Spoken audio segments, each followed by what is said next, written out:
So to further endear themselves to the electorate, a number of MPs have been found to have done what? Oh, they have tried to claim speeding fines on expenses, haven't they? And parking tickets. Yeah. Yeah. It's 4 of them.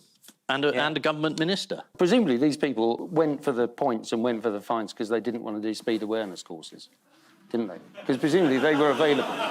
And I heard last week's show, and you have been on a speed awareness course, have you indeed. Not? As have I, but I was going even slower than you. I was going 22 in a 20. I was doing 24, Speedy Gonzales. Yeah. Interestingly, in the speed awareness course, literally no one recognised me at all. They said it was humiliating. Yeah, mainly because I was disguised as Suella Braverman.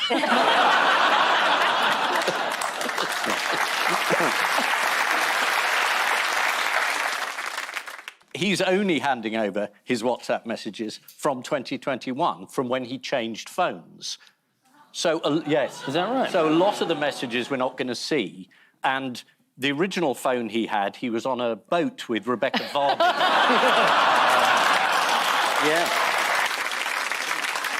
Ruth, it makes me think about WhatsApp messages between politicians. So are you in a WhatsApp group with Boris Johnson?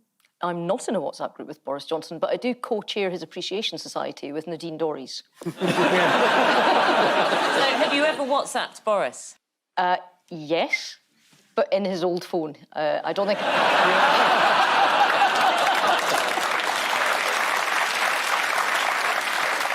What has the Prime Minister had to say about this COVID inquiry going back and forth? I feel quite sorry for Rishi, because he's in Moldova with Zelensky and the European leaders trying to do big boy politics. And once again, he's clearing up and being asked about Boris Johnson, and he's not getting to do the Prime Minister thing at all. And you feel sorry for him? Well, I do, because he's like this earnest and industrious little chinchilla that works really, really hard. Yeah. And then there's just this big looming gorilla behind him that just takes up all of the space and all of the lights, and he just, you know, he can't get on his wheel. It's a shame. It thought it should have an inquiry into COVID and appointed Baroness Hallett. And she said, well, can I see all the evidence? And they said no. But it's even more complicated than that, isn't it? Because she said, can I see all the evidence, please? And the government have said no, but Boris has sort of said, yes, I will hand over all my evidence.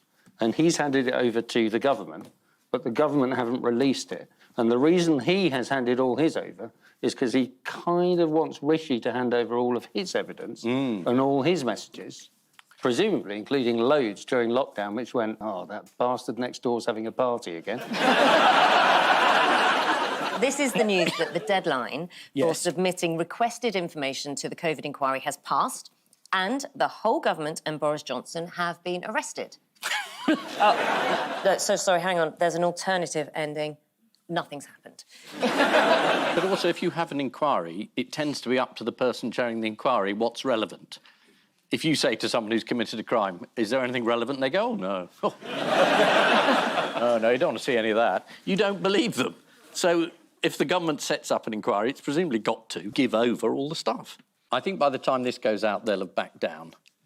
I don't think the government's going to... Are they, Baroness? They're not going to spend the run-up to the next election fighting their own inquiry. Depending on when this airs, we'll have found out that they've gone to a judicial review.